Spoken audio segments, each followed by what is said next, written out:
Alright, so this is going to be a little bit different from the normal content that we make, but thank you guys for 25 subscribers. And you may be asking, well, why 25? That's not a lot at all. And to that I say, it really is to us. We got 25 individual people to follow us throughout our journey, and that just makes me feel so proud, and same with the team. So, besides that, it's also great to us because we also get to show you guys all this new content, and we get to learn from these experiences. And because you guys keep leaving the comments and feedback, we will constantly improve, and it's amazing. So thank you guys for that. But this video is going to be about our devlog journey of the past 6 months. Going to showcase all the different things that we've made and all the stuff that we've gone through and learned about. The different eras of spunk that we call it, and the games in between that we made. There's actually a little bit behind those. So without further ado, let's just get right into the video. So it started out as an idea between my friend and I, and before long it started coming into a fleshed out idea. And eventually, we don't have too much for this era, but this was when Spunk was a human, not a robot. It's weird, I know, but we don't have much for this era, but all that we can tell you is that there's a lot of small things made. We didn't really know anything about Unity at this point. We were just messing around with our creativity. And now comes the redesign. We met Spicy Lemon member number 3, and we decided to become a team. At this point, we had redesigned Spunk so that he looked like a cute little lovable robot, and we're starting to flesh out ideas and maps for the game. Now, again, we still hadn't used Unity for that long, and we were still messing around with it. I was trying to learn to code, but Spicy Lemon member number 3 came along and took that burden off my shoulders. So a lot of this bit was a learning experience, and it was the initial stages before Spicy Lemon really became a thing. Now comes the time the YouTube channel was made. This became an idea back when we thought we should show the world our game. I was fleshing out different cityscapes and decided to make some time lapses and tutorials because I thought that would be cool. This was before the new Fantasyland was made. This was pre-Spunk era. This is where we had the city being made, which is also a pack that's coming out soon, but that's a little bit for later. Keep an eye on the asset store, we might be selling it, we don't know yet. But the thing is, in this era, we didn't really know what we were doing with the game yet. We were still just planning it out, but at least we had something to show for it. And that's when we made the first Spunk devlog, which you guys really liked, judging by all the views in the comments and all the stuff that we got. The support was amazing on it, and it's what drove us to keep going, so thank you guys for that as well. So this is the era that Emotions was made, and this is a little bit weird to talk about because this is the game that we kind of let die. We worked on it for a little bit because we wanted to have a change of pace. The initial Spunk project was taking so much up. Unlike the newer project, a lot of the stuff that we were making was very highly detailed and not as cartoony. We're making a city and you have to include all the tiny details, and a lot of the animations were really hard to make. Animation, while it looks easy on paper, is not so simple, and I commend Spicy Lemon member number 1 for working so hard at this time. But during the new era with Emotions, we decided to make a whole new game, adventure into the 2D platformer era. And honestly, I'm proud. I learned quite a bit from this era. We almost got a full-fleshed game out. We were going to release a demo for it. But then new stuff hit, and then we decided to bring back Spunk. But that's in the next era, so let's move on to that.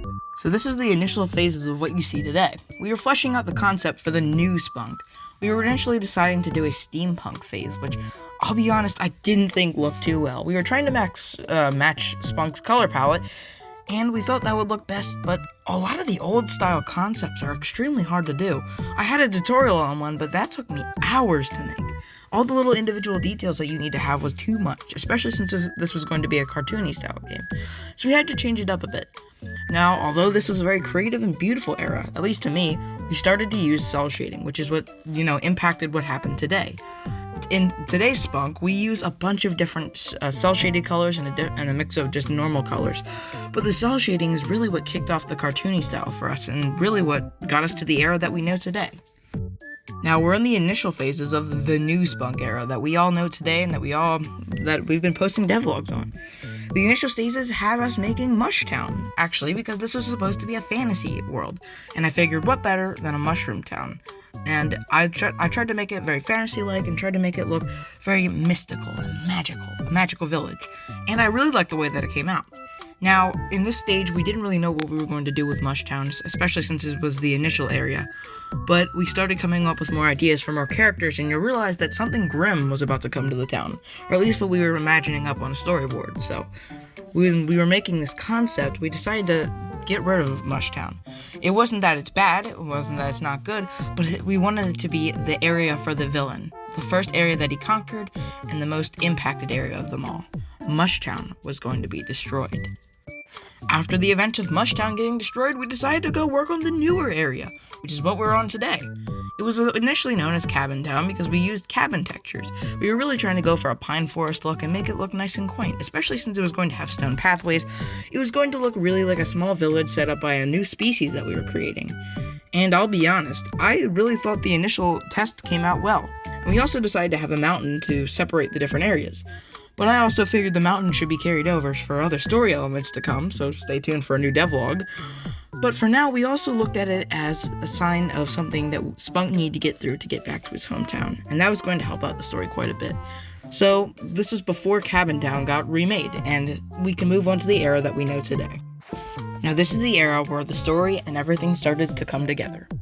This was known as the Split Town era, and the entire map got started to get fleshed out. We've got a bunch of new towns on the way, but for now we have Split Town, which is the first major town that got affected by the Jester's evil abilities. He made the different sections of the town turn into different seasons.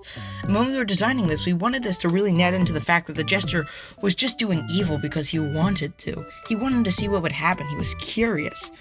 And he decided to go split the town up and see what would happen. And eventually, it turned them against each other. And it's now Spunk's job to undo this and save the town. And in doing so, they will help you along your way to get through the mountain and to get you out of the valley. Because this town is going to be set in a little valley, in a little ditch, and you're going to have to get through that to get to the next area to get through the mountain. So when we were designing this, we made sure to give this a bunch of life, because this was going to be in the final product. This wasn't going to be destroyed. And it's what we are working on today. A bunch of new characters and species were added to net in with this as well. So when we were making this, we tried to make it as best as we could, and I think it came out great. And you guys have also given great feedback for it as well, so thank you for that as well. So I'll say, this is what we've gotten so far, and we're adding a bunch of more now, but besides that, we can move on to the final part. Now, today, we're working on a bunch of new towns, but besides that, we've got a lot in the making, and that'll be coming out next devlog. But this was just to show how much we've grown and how much we've changed. The game just has been so different, with different eras and games in between.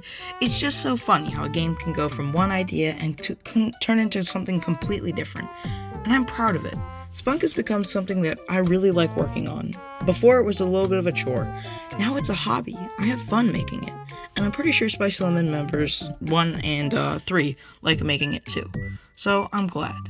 Thank you guys for watching this video. Thank you guys for 25 subscribers. And thank you guys for everything so far. It's amazing. And it's really inspired us to grow as people and to grow as a team. So thank you. And without further ado, here comes the line. Don't forget you're amazing.